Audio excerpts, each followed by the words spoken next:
What's going on, everybody? This is dkdynamite, and it's officially October, which means we're about 24 days away from the launch of Black Ops 6. Today, we're going to be going over the massive COD HQ overhaul that'll get you ready for the full game preload. Definitely stay tuned. But before we jump into that, be sure to hit that subscribe button down below, drop a like, and as a big reminder, there's plenty of brand new article coverage going up on detonated.com for those who want to stay up to date with all things Season 6 and, of course, all things Black Ops 6. Now, as I mentioned in some previous videos, on around October 14th, we are going to be unveiling a surprise new feature to the website. There's actually two big features coming to the site in the next couple of weeks before the launch of Black Ops 6, and I cannot wait to share more information. But something we've been doing over on Twitter and on the website is bringing you guys a big recap of what to expect during a new month for the Call of Duty franchise. So as we reported on today, as far as Modern Warfare 3 goes, tomorrow, which is Wednesday, is going to be the start of the Candy Hunt Collection event. Should be able to unlock a free operator skin amongst a bunch of other cosmetics within the current Call of Duty. And then next Wednesday will be the Rewind Challenge event, which is the final major update for Modern Warfare 3 as we know it. And amongst both those challenge events, we're going to be seeing new weekly challenges. I believe this week we're going to be unlocking a free blueprint for the BAL, and then next week will be the final aftermarket part for MW3 Overhaul. But if you guys remember, a couple of months back before the COD Next broadcast, a specific blog post did release, which I think may have been one of the most important blogs that Call of Duty's ever dropped, and this is in regard to the roadmap to launch as far as downloads go. So if you guys remember, before the open beta began, the Season 5 Reloaded update for MW3 was actually really important to ensure that the beta download size was significantly smaller. That update prepped the COD HQ launcher for the beta period, which was massive. It also detached Warzone from MW3, or just the premium title in general, and you guys are likely aware that you can always uninstall modes that you don't want to play, whether it's campaign, whether it's zombies, DMZ in the past, and you can do that by going to your managing game options here in the COD HQ menu. And if you guys, of course, played the beta, those files should have already uninstalled themselves, but if they didn't, you can go ahead and get rid of them since they won't be needed for the full game download. But what's really important is that on this roadmap, it mentioned a mid-October update, which is going to provide the following changes. We have a new streamlined interface, direct access to games, more control over your downloads, including Warzone content. So what that means is that you don't have to always have Warzone attached to your premium title, and it provides expanded streaming technology to reduce overall file sizes. This is really important, and we're going to circle back to that later in this video. But as far as when this update is meant to drop, so what I'm thinking here is, since it says mid-October, it's probably the week of the 16th. Could even be sooner than that, but I'm sure PlayStation Size is going to go ahead and report on Twitter when this big update does get added to the database. I don't believe there's going to be any more title updates for MW3. I mean, there could be for like a final weapon balancing update or something, although I think that was already taken care of with the initial start of Season 6. There obviously isn't a Reloaded update coming, since by time Week 5 rolls around for Season 6, Black Ops 6 will be out. So it's a much different 6th and final season compared to some recent Call of Duty titles.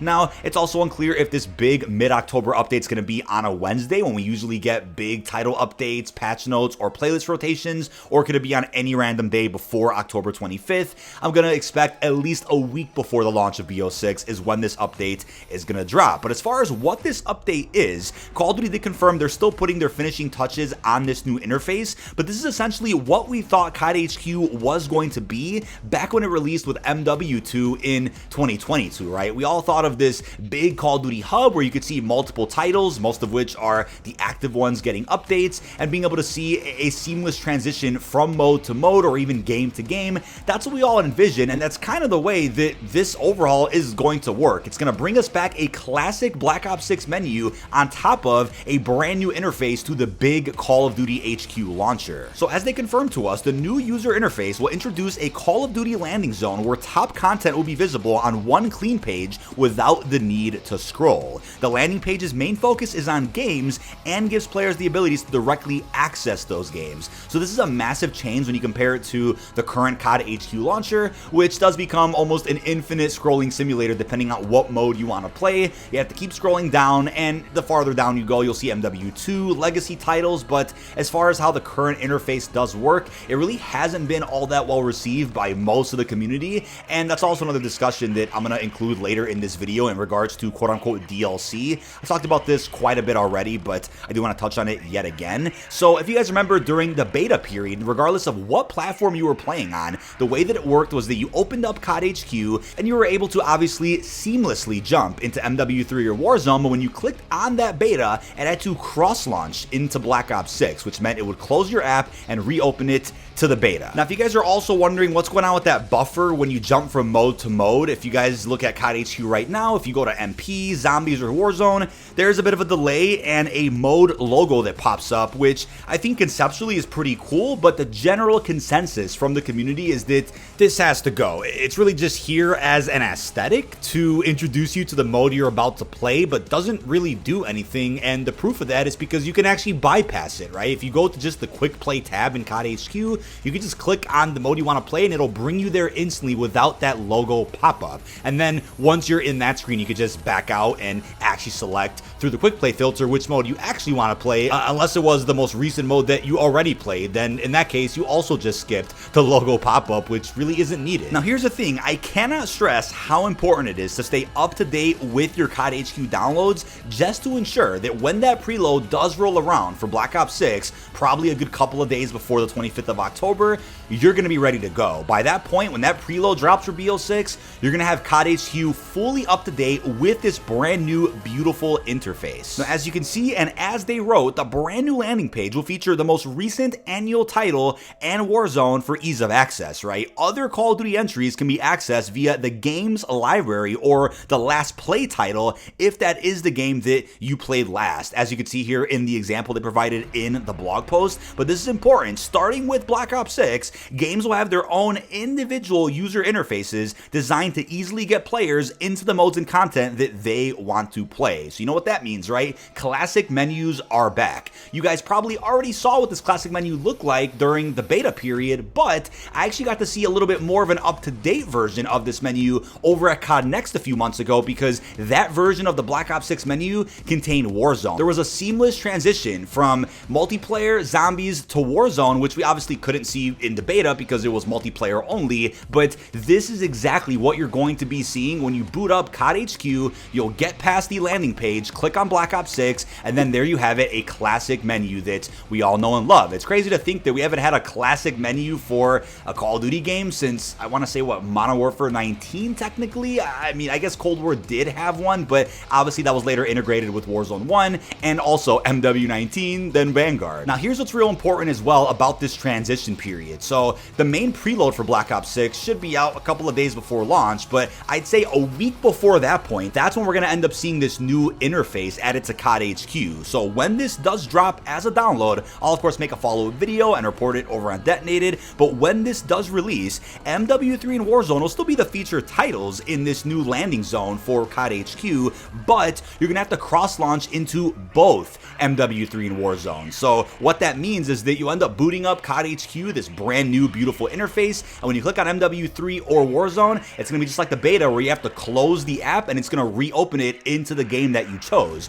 Don't worry though, because then once October 25th rolls around and Black Ops 6 is available worldwide, when you open up this landing page for COD HQ and you click Black Ops 6, it'll instantly just throw you right into this beautiful new menu where you can choose which mode you want to play. And then if you still want to play MW3, you have to of course cross-launch into that game. Your full COD HQ launcher will close and open it. But then if you're like, wait, what about Warzone? Well, the good news is with Season 1, you're not going to have to cross-launch Warzone anymore, because that's when you're going to end up seeing the Warzone experience at that classic Black Ops 6 menu. So you can click on it like I was able to do at COD Next, and you don't have to worry about ever cross-launching into another game ever again until there's a beta for that rumored futuristic Black Ops game next year, or whatever Call of Duty entry releases in late 2025. So that's exactly how this is going to go. Now, to also address something that I've seen a lot of misinformation about on dinosaur platforms like Facebook or other places of the internet, what's going on with the download size of BO6, the full game preload. As of right now, no information has been given as to how big the game is going to be.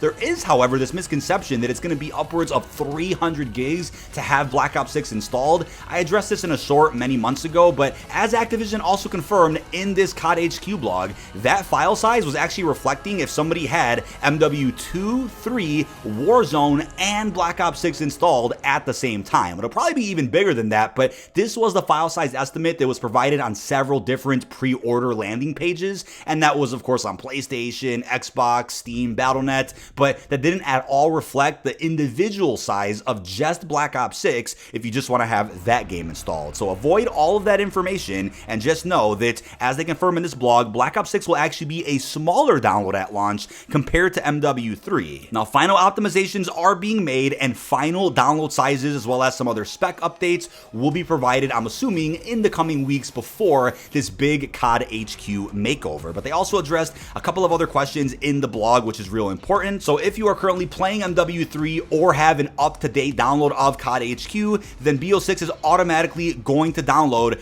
to your current launcher without the need of clicking any extra buttons. But if you're a completely new player, don't have COD HQ installed or any up-to-date version of MW3, then you're gonna have to manually go to your platform page and preload Black Ops 6 once that does become available, which probably means a longer download time because you also have to download the brand new COD HQ interface, which of course is impossible to download early unless you download Warzone or buy MW3 in the next couple of weeks before Black Ops 6 drops. Now, the last things they address is that the reason COD HQ exists is because the approach allows Activision to address technology and content management challenges that occurred when Call of Duty games were separate installs and Warzone was tied to a single title, which of course was Modern Warfare 2019. This created a number of issues for not just Modern Warfare, but then Cold War and Vanguard, which were tightly integrated during the Warzone 1 era. And this reduces the combined file sizes of multiple titles, promotes faster switching between games for players who play a variety of content, and gives Warzone a permanent home where it's not tied to a single annual game. It allows you to also share settings and social features across different games. So if you guys disagree with this and still don't like where COD HQ is going, then that's your right. You're entitled to your opinion, but still be respectful down below in this video's comments. They also mentioned in regards to that DLC label you might see on Steam or something. If you're like, wait, why is Black Ops 6 considered a DLC for COD HQ? Well, it's because, as they wrote here, with all of the content being delivered to the same location, new titles are downloaded to the base Call of Duty HQ install. The base COD install acts as a central hub for you to manage and play all of your Call of Duty content, including new annual titles. So that's why certain platforms confuse a new game as DLC for COD HQ, but just to debunk that real quick, every new game being developed by whichever studio is being developed as a new title completely, and of course shares technology with COD HQ, but isn't a quote-unquote big DLC or overpriced map pack, which is ridiculous to even talk about, by the way. But just know that each title is an individual game and just happens to launch through the same application. But that is about it. This has been dkdynamite. Leave our thoughts down below in the comment section. I wanted to make a nice up-to-date video now that October has began. It's a big month for me. I'm really excited. I got a baby coming in a couple of days, my birthday on the 14th, as well as a big announcement for Detonated, and then we have the COD HQ makeover and the full launch of BO6 by the end of the month. Leave all your thoughts down below on the brand new landing page. Really hope you've enjoyed, and peace out, everybody. You go 103. Wait, Sean Sean got 107. Wait, 3 of us got 100 kills.